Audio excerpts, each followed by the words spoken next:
Көз ақысы дегеніміз не деп сұрасам, үлкені де кішісі де иықтарын көтереді. Қайдан білейін деп өзіңе таң қалады. Бұл олардың кінәсі емес, ол үлкен буынның кінәсі. Дастархан басында отырып, ата-бабаларымыз сияқты қазақтың салт дәстүр тиымдарын сынаптай кіргізіп, қорғасындай батырып, құлағының құрышын алатындай екі ортаны шынжырлап берік ұстайтын бір тізбектік үзілгені ме? Сонымен көз ақысы дегеніміз не? Соған келейік. Бірде Алтын Орда базарына барып керек заттарымызды алып жүрміз. Сауда орны у-ду, аяқ басатын жер жоқ, сыртынан бақыласаң қуанасың. Адамдарға қарап терең ойға батып ем. Бір кезде банан жейм деп айғайлаған балақайдың дауысы базарды көтерді. Шешесі тұра ғой балам, әкең ақшалат, керегіңді әперем деп уатады. Арасында тұр енді ұят болады, жығылғанды полиция әкетеді деп қорқытып қояды. Бала көнер емес, көз жасы көл болып одан бетер айғайлайды. Өтіп бара жатқан ел біреуі күліп, біреуі әй жігіт деп дауыстаса, енді біреуі кәмпит беріп еді, оны бала итеріп одан сайын тыржиды. Сол кезде басына әдемілеп орамалын таққан сатушы келіншек, балақай жылама, мә, ала ғой деп екі бананды екі қолына ұстатып еді, жылаған сап дейді. Анасы, жоқ қызым алмаймыз, ақшам жоқ деп еді, сатушы оқасы жоқ, бұл балаңыздың арыздығы деп жымиды. Уақыт өте үйге де қайттық. Жол жөнекей әлгі оқиғаны жұбайыма баяндап, не деген иманды әйел, ана сатушы десем жұбайым, көз ақысы ғой, біледі деп қойды. Ол қалай деп едіп, бала бананды көрді, оған жеу керек, үлкендердің жоқ дегенін ұқпайды, ақша сату, алу дегенді білмейді.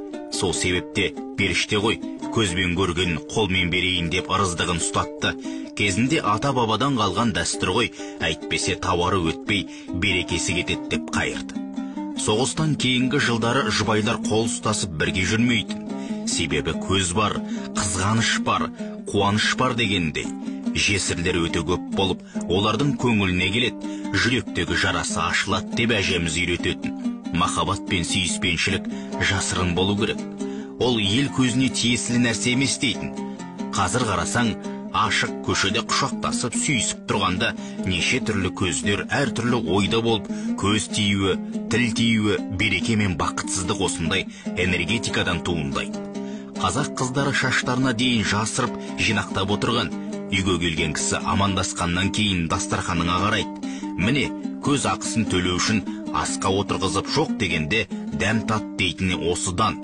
Бірде бір дуана кешкілік уақытта бір үйге келеді. Ассалаумағалейкум, кеш жарық, қырықтың бірі қыдыр, бір тостаған айран беріп, шаңырақтарыңа түнетсеңдер нұр үстіне нұр болады деп тілеп айтқанда, үй иесі сәлемдесіп төрге шығарады. Дастархан үстіне көз түскен дуананы байқаған келіншек, аз да болса көп көріңіз, Тәңірдің бүгінгі бізге берген арысымызды бөлісіңіз деп бір тостаған ыстық сорпа береді.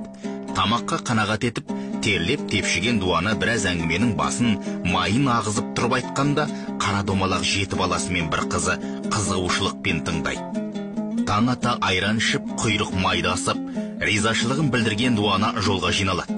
Сонда үй қожайыны, ақсақал, батаңызды беріңіз дегенде дуана, бісміллә, алақандарыңды жайыңдар деп былай дейді.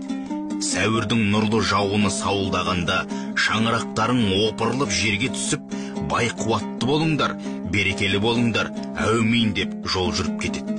Үй іші аң-таң болып, не айтарын білмейді. Жұбай, қайбір жетісіп жүр дейсің, қартайып алжиын деген ғой, Алла мүсіркесін деп қоя салыпты. Сірә, көктем келіп алғашқы нөсерлеткен сәуірдің жаңбыр жауы